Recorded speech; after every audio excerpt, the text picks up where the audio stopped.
catch us on the replay.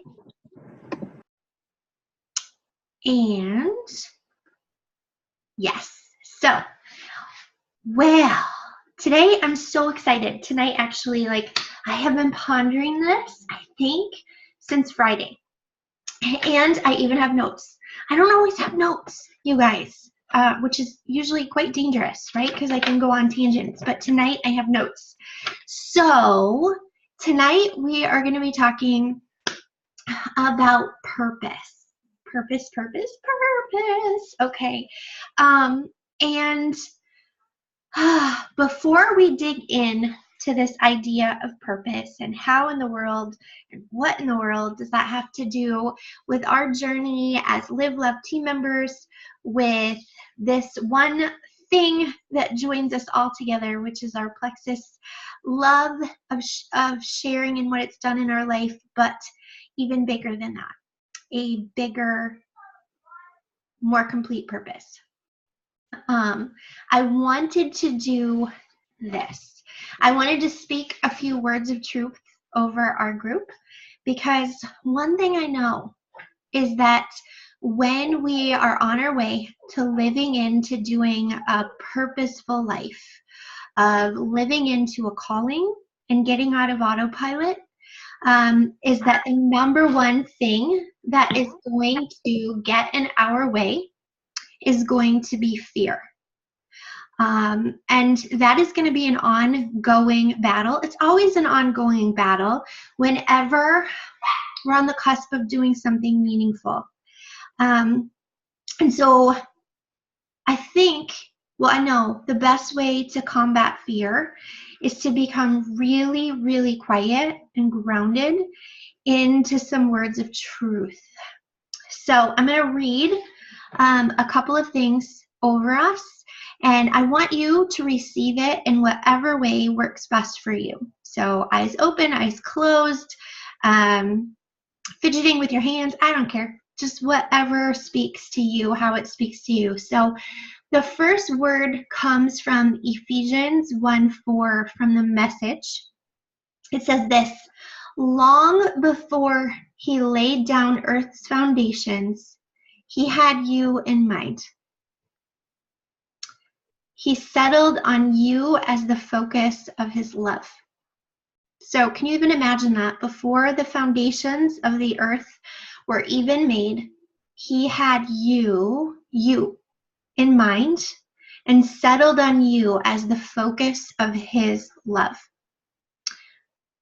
Then Colossians 1:16, for everything, absolutely everything, above and below, visible and invisible, everything got started in him and finds its purpose in him. Everything. Everything that you can wish for, that you can imagine, that you step your baby toe into, or you jump full headlong into, everything gets started in him and has his purpose in him. Before we can talk purpose, we have to talk about some barriers to what would get in the way of living a life of purpose. And I think from talking with many of you, but also knowing myself very, very well, is that there are a lot of thoughts that get in the way, a lot of insecurities that get in the way. Thoughts or feelings of not being enough, feeling like you're invisible or ignored, feeling incapable, not brave enough. I could never do that thing, even though I feel compelled, like I'm made to do something more, but I could never do it because I'm not brave enough. I'm not connected enough. I don't know enough people. Like, people don't really care. My voice doesn't matter.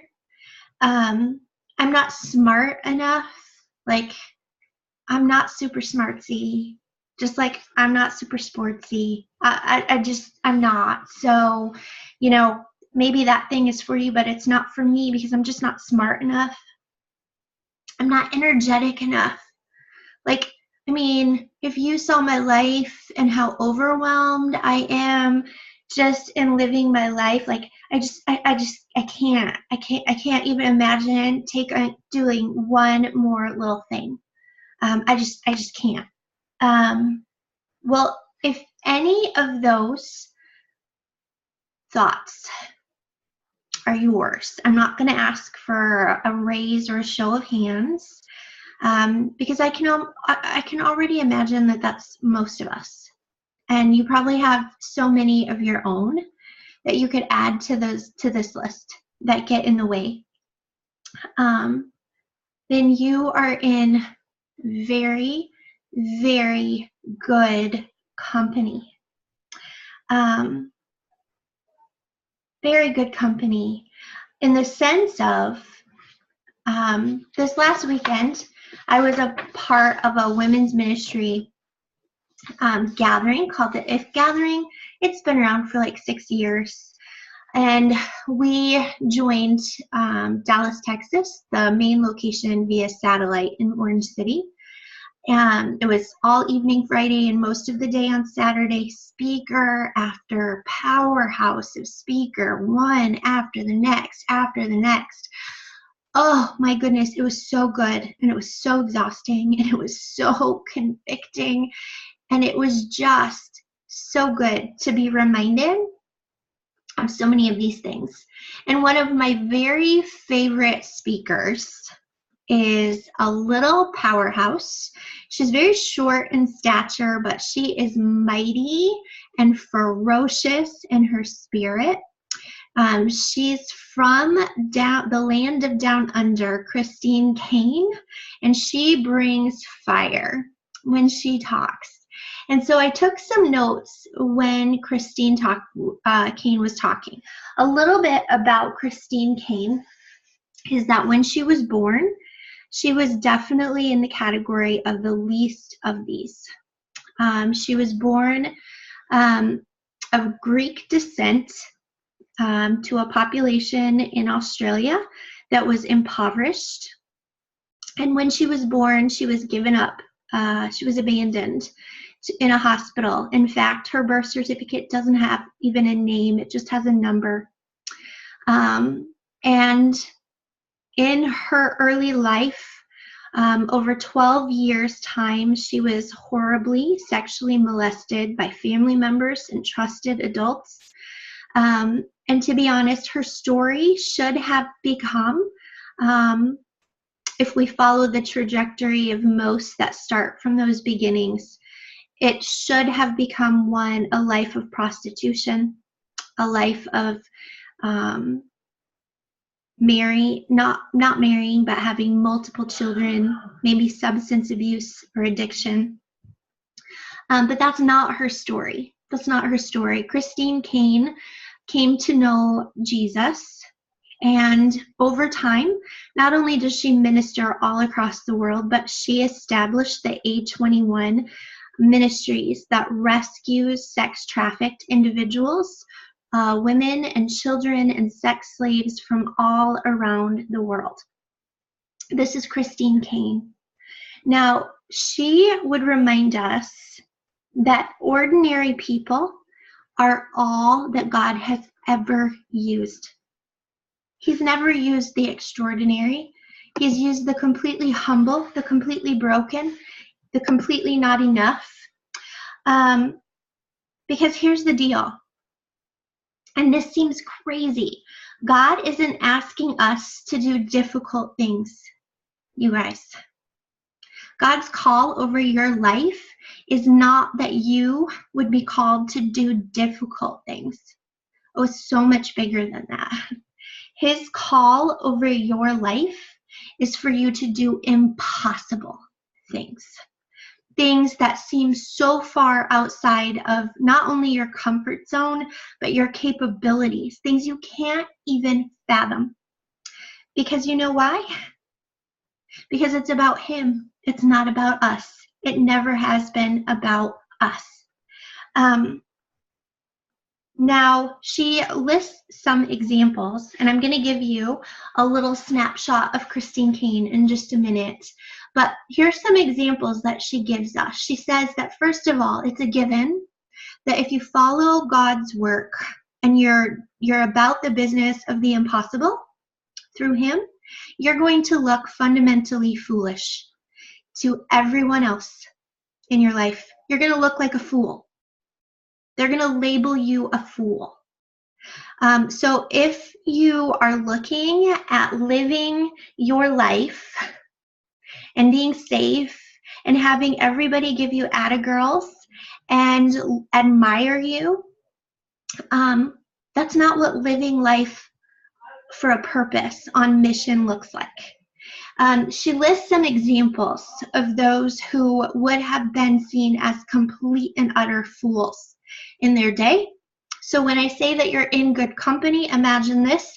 When Noah was building an ark, this was in the desert, my friends. He was building an ark in the desert with probably a population of people who didn't even know what rain was, nor did they know what an ark was, right? Completely foolish. You have Moses, right, who's being chased by the Egyptian army, and has a stick in his hand and says, yeah, there's the sea in front of us, but I have a stick, right? People would see him, that's foolish. What? We're going to be demolished. Little David, shepherd with Goliath, right? With his little stones, right? And his little satchel. Completely foolish. Foolish. Who are you anyway, you little boy that can't even hold up armor? Sarah in her old age with swollen belly pregnant.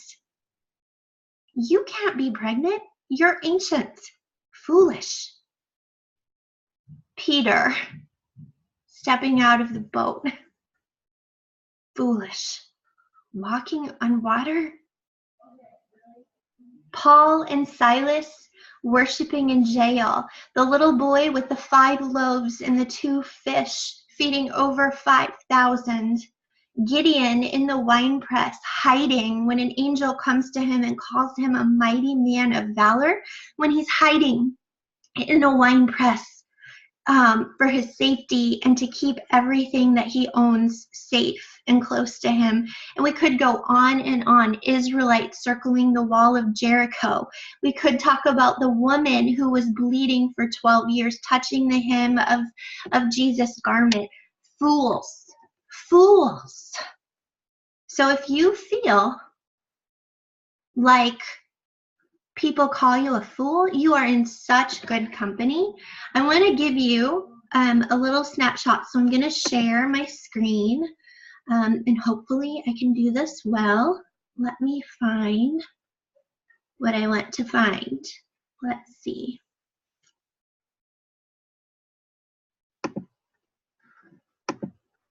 Of course, when I want to do this, you know technology is not my best friend, ever.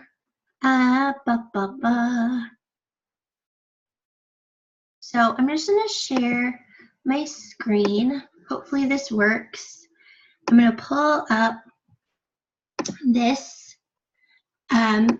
A lot of you think God can't use me. I'm not gifted enough. I'm not talented enough. I'm not eloquent enough. I'm not resourced enough. Christine, you don't know what I've done. You don't know the mistakes that I've made. You don't know the ways that I've messed up. But I've come to the If Gathering 2019 to tell you there's not one woman that's too messed up. There's not one woman that's made too big a mistake. There's not one woman that had too bad a start in life, because it's not about how ordinary you are. It's about how extraordinary our God is at what he wants to do in and through your life.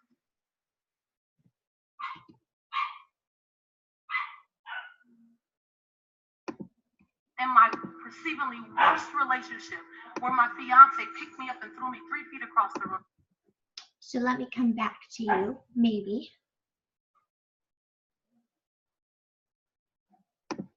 Okay, so that's Christine Kane in a very small nutshell. Can you feel her? Can you feel her intensity?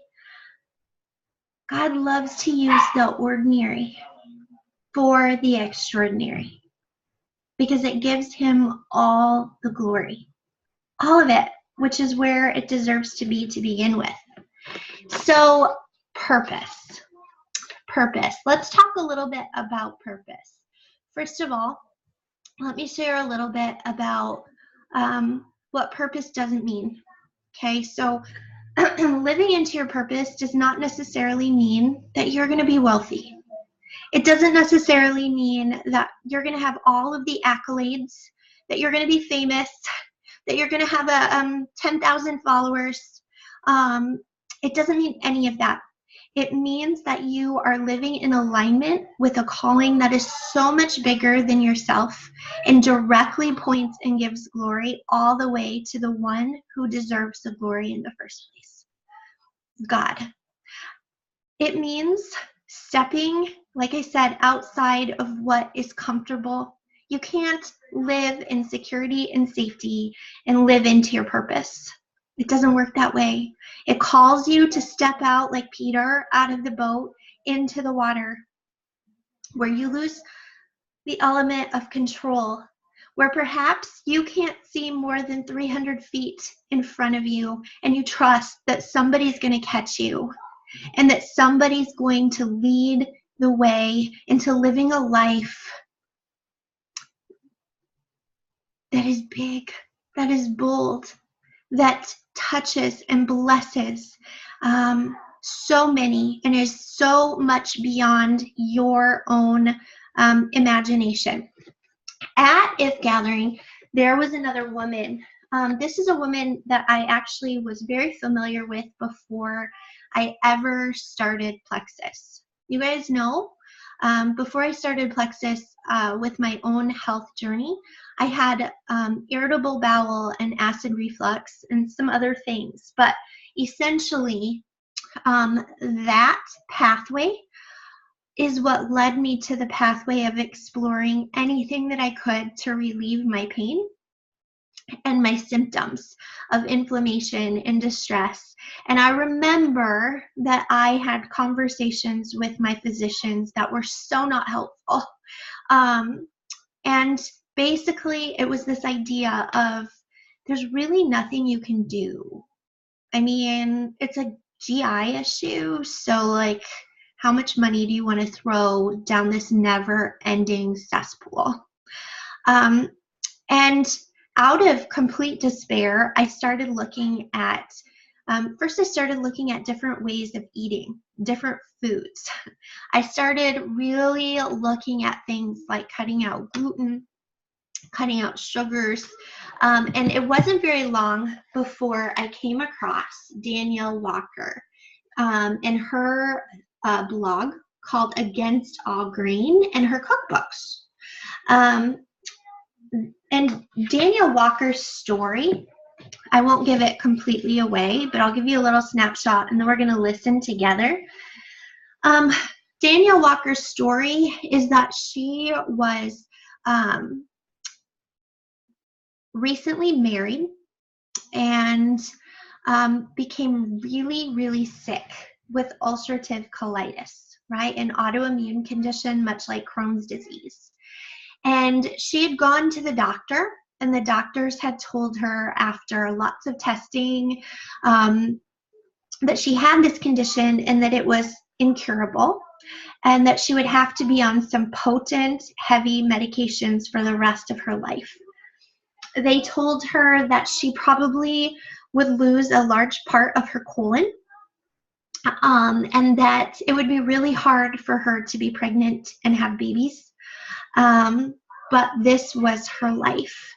And Danielle was not satisfied with this answer. She was a woman in her young 20s, and she was so despairing. She thought, this cannot be the story of my life. And so she took it upon herself to start doing research about what other people with autoimmune conditions were doing to negate or take away some of their symptoms. She wasn't looking for a cure. She was looking for something that would make her symptoms more manageable without a high degree of medication, with all of the side effects. And what she stumbled upon was a community of women who were using food to reduce and even sometimes reverse their autoimmune conditions. Now, I have to tell you, Danielle Walker is not into supplements. She's a food-only foodie, okay? I wish Danielle Walker had herself a Plexus ambassador who was speaking some Plexus truth to her, because she's the first one that will tell her audiences that she's still nutrient deficient because of her illness, that she still has significant flare-ups before she goes on trips or during periods of stress where she's completely debilitated. But she has found great relief from so many of her symptoms. Now, you're going to hear her, and I want you to remember when she started this journey, she was not famous. She had no followers.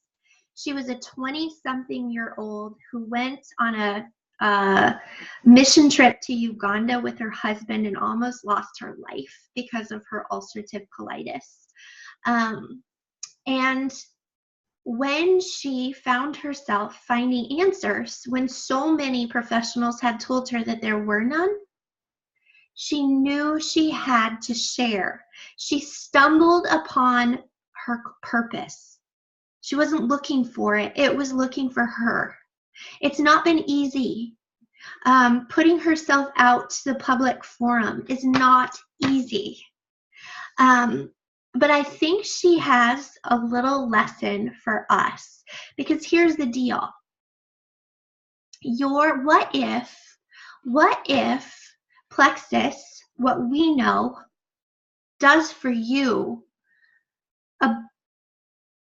so much of the same things that Danielle's journey did for her? What if your eyes become open to something in the face of what so many people say is impossible, that you now know in your bones is possible? And not only possible, but probable, right? But your hindrances that get in the way are, who am I? I don't know enough. I mean, I'm not far enough in my journey. I'm not skinny enough. I don't really have an amazing story yet. I'm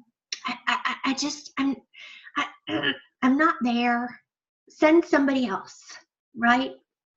Send somebody else. Well, one, chances are likely you're exactly the person. You're exactly the person. So we're going to listen to her. Again, I'm going to try. Let's see. Share my screen. Share my screen. And this is about 10 minutes. We probably won't listen to it all, but you can get a sense of Danielle. You're going to get a sense also she doesn't care for supplements. She doesn't know what she's missing. She just doesn't. Not yet. Welcome my friend Danielle to the Q community. She is a dear, brilliant woman whose transformation story really took place and began on a hospital bed in Uganda in 2008. Yeah, so that's not obviously where it began, but that's where everything starts to change for you. So give us a picture of what got you there and what came out of that moment. Yeah, so I had been diagnosed with an autoimmune disease a few months before we had plans to go to Uganda on a humanitarian trip to work up in the north. And the flight essentially just kind of did me in, the stress of it, I think just the traveling. And when we got there, things just progressively got worse, and I was wheeled off the airplane in a wheelchair, ended up in a hospital, if you will, quote unquote, if you know hospitals in Uganda. I was on pretty much a plank board, which you can see in the photo, and remember having my blood drawn in like a plastic white chair. And after being there for about a week and a half while everybody else went up and worked in the camps, the doctor just said, you need a blood transfusion. We can't do that here in Africa, and so you need to get back to the US immediately. So my husband and I boarded planes and made our way back, and things just... That's the photo in the top right. Yeah, top right. One of the little girls that was traveling with us gave me her teddy bear while I was there. And so So it was about a 24-hour journey, made the journey home, and I was admitted to the hospital right away, and just continued to get more and more sick. And so I was diagnosed with something called ulcerative colitis. It's an autoimmune disease. There's about 80 to 100 different autoimmune diseases that kind of plague Americans. Over 50 million Americans, 1 in 5, have autoimmune conditions. And 50 million. Wow. Yeah, and 75% of those are women. Okay. And there's probably more that are just undiagnosed. So it can be anything from ulcerative colitis, which is what I had, and it's very similar to Crohn's disease, to rheumatoid arthritis, to multiple sclerosis, psoriasis, lupus. There's tons. You've probably heard of many of them. And they might start with symptoms, right, for a while that people tolerate or deal with long before they're diagnosed. What are some of the most common symptoms that people see early on? Inflammation. Inflammation, but it just really depends on what the disease is. So, for someone with Crohn's disease or ulcerative colitis, you have digestive problems. With somebody with psoriasis, your skin is affected. There's arthritis, so your joints are affected. So it can be a slew of all different things. And that's why sometimes they're difficult to be diagnosed, and it can take some time, and people sometimes just live with the symptoms for a while. So you're home, you get back home, you make the trip home, but you're still very sick. And so the doctors, they figure out what's going on, but they don't have a solution. You were sharing with me that they just kept giving you medication, all kinds. Yes. So when I walked into the doctor's office, he basically looked at me and said, "You need multiple blood transfusions. If you wouldn't have come back, you would have died." And so I'm glad that you're here. So they checked me in, and they just ended up putting me on 100 milligrams of prednisone steroids, which is really, really high. Started chatting about, either removing a portion of my colon or putting me on this lifelong medication that I'd have to go in for IV infusions every 6 weeks that would shut down my complete immune system. And so that just created a whole other slew of issues. The medications were making me so sick, I had to take medical leave from my job. I could barely get up a flight of stairs. I dropped about 30 pounds in 2 weeks. So that photo that you see there is me just completely emaciated, because part of my autoimmune condition is that my body doesn't absorb nutrients. So even though I was eating, nothing was getting absorbed. So you took matters into your own hands. You're like, I need this. This is not going to work. And you started researching online and reading all these testimonials of lives that were changing. And did that just inspire you? Like, okay, it's time. I'm going to try this. Yeah. So I asked every single doctor that I saw, is there something that I'm eating or not getting enough of that could be affecting this? And every doctor that I saw said, diet doesn't help it, it doesn't cure it, and it doesn't cause it. Wow. So that was what the doctor medications. Okay. Yeah. And I just didn't want to take that for an answer. I didn't want to live the rest of my life feeling like this. And I started researching online and found some chat boards. And back then there wasn't much, besides chat boards. And I started hearing of some people that experienced less inflammation and saw some of their different autoimmune conditions being helped by going off of grains and dairy, and refined sugars and a few other things, which felt like the end of the world for me at first. What's left? Especially at 22, I was super young, grew up in an Italian family, and I was like, oh my gosh, so I have this disease that's incurable, I feel terrible, and I can't enjoy life because I can't have any food that I like. But just hearing those testimonials from people, and then actually ultimately moving in next door to somebody who had the same disease that I did, which I'd never heard of before, going over to their house for dinner.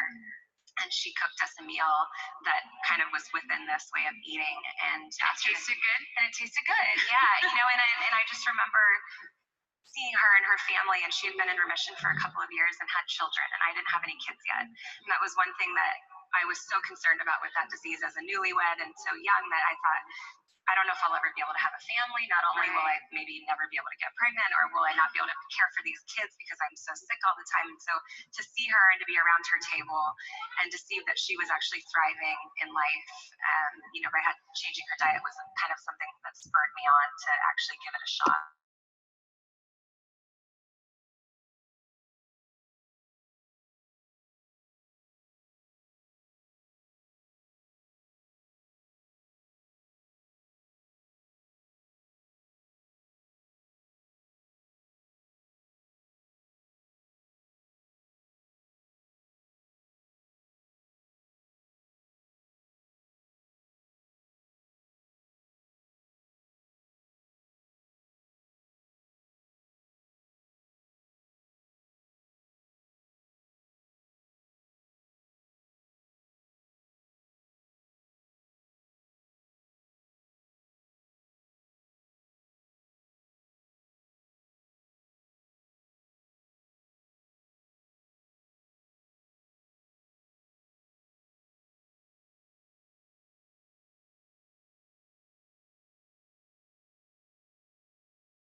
and I just hear continual testimonials of people that are being helped, and you know, not just my disease, but some of those other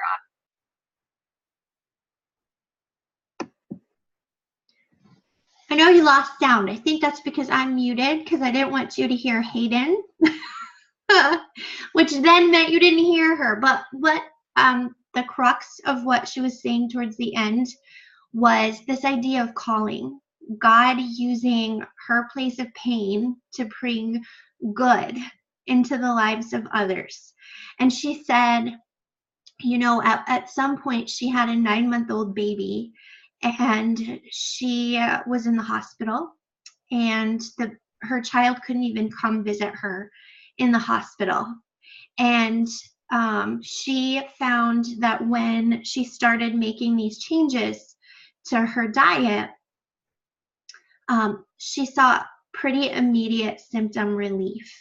And she thought to herself, if this only helps one other person, one other mom get to be with their baby, then it's worth my sharing. Now, again, living into your purpose doesn't mean that you become a change agent of millions upon millions. But I don't know that it doesn't. I don't know what God has in store for you. I don't know what God has in store for your one ordinary life that willingly says, I'm here, send me to do whatever you have in mind, to do the impossible. I will show up. I will show up. Now, for me, you guys, in the last few years, I fought God like the dickens about looking at Plexus as purpose. You guys know I have another business. I felt very much like God put that business, He spoke that business into being. And somewhere along the line, as my passion for Plexus grew, my love, my passion in some areas of my therapy business actually diminished. And I was like, whoa, this is not right. This is not good. This is not the plan. Tell me, this cannot be the plan. But I will also tell you, I have never felt more on fire. I have never felt more in a line with something bigger than myself. And so that's why every day I wake up, you guys, and I'm literally like so freaking grateful. Now, I know that there's some among us who haven't had like amazing testimonies where they wake up and they have their life back. Maybe that's why I'm so passionate, because I do feel like that is my story. I woke up and I got my life back. And I can't imagine people being in that place where I was. But here's the deal. I now am your friend. And you know someone, actually you know many someones who have had amazing life changes happen because someone stuck their neck out to be viewed as foolish. And it made such a difference. Such a difference.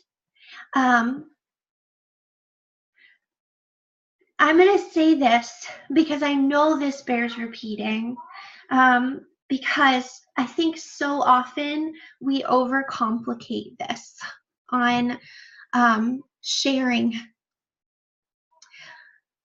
And we don't have to. Remember, I started with all the excuses that I'm not enough, I don't know enough, I'm not in the place of my journey, I'm not there, I'm overwhelmed, I don't have time. Today, this is why in the Live Love chat, like you hear me, like when I do my IPA, sometimes I literally do it and send it so you can see it, that it's not complicated. Don't overthink it, it's not complicated. Like in 10 minutes time, I sent 5 messages. And the core of it is, hey friend, I love you. Hey friend, I see you. Hey friend, you've seen me walk in this journey. Thank you. If I sent you like a less than 5-minute little video that conveys my heart about the last 3 years, would you watch it? Would you watch it less than 5 minutes and just let me know, how does it speak to you? What does it say to you? Maybe, yeah, just let me know. And then I just send a follow-up that's like, did you catch my heart in that video? Could you see it?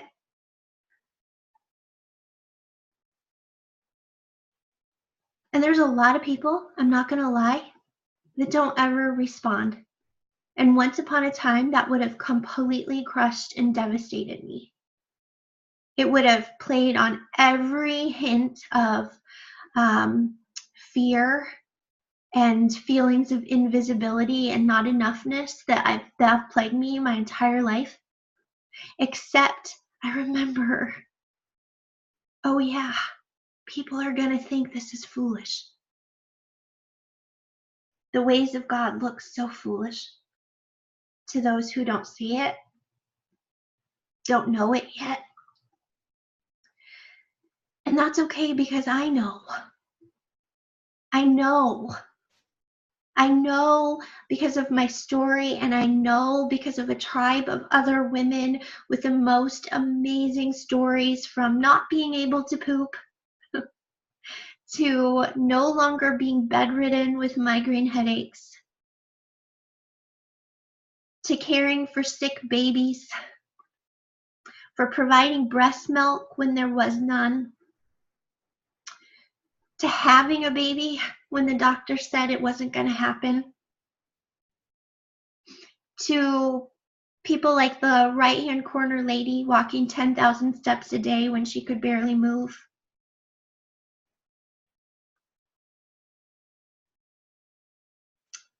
Maybe from the outside, these stories look so foolish. I mean, taking vitamins could do all that. Taking supplements, really? Some pills, some pink powder. I mean, hello, Noah was in the desert talking rain in an ark, people. We talk about pink powder and gut bugs and poops. Sounds pretty foolish. But to me, it sounds a whole lot like calling. Sounds a whole lot like privilege. Sounds a whole lot like opportunity. Sounds a whole lot like being able to change people's lives. And that, my friends, is nothing to sneeze at. So I'm so very thankful for each of you. I'm gonna end this. I'm gonna say a prayer over us, because you guys, this work is bigger than you. It's not just difficult, it's impossible. You get me? It's not just difficult, it is impossible work. And in your own accord, you won't do it. You can't do it. It's too hard. It's too hard. Dear Jesus, oh my Jesus, before the foundations of the earth came into being, you had us in mind. And the sole focus of us was just on you loving us. Not for what we would do or wouldn't do, but just because that's what you created us for, to love us. And we get to live every day of our life as reflectors of you. That means sometimes, a lot of times, living a life that follows you seems so hard. Seems like it doesn't make sense. but it's your way. We would ask that those times where we seek to depend on ourselves, our self-reliance, our smarts, our legs beneath us, our own bravery or guts, that we would shut up. And remember, this is not about us. It's about you. There might be some women here who have felt like they are on autopilot in their life, where they are on the hamster wheel of going to a job, feeling underappreciated, working for a paycheck, praying for the day to end, and then knowing it's going to start all over again. I was reading the other day that a life lived without purpose is worse than death. A life lived without purpose is worse than death. Lord, I pray that you would call each of us into our purpose. It is not up for me to dictate whether Plexus is each woman's purpose or not, or how it plays a role, but I do know that whatever is good, whatever is holy, whatever brings life has your fingerprints on it. And we are abundantly grateful. Let us be women who seek to live lives outside of our comfort zone so that we can rest fully in your hands, in your grace, in your completely trustworthy love and care for us. In your name we pray. Amen. Thanks, ladies. Much love to all of you. Have a great night.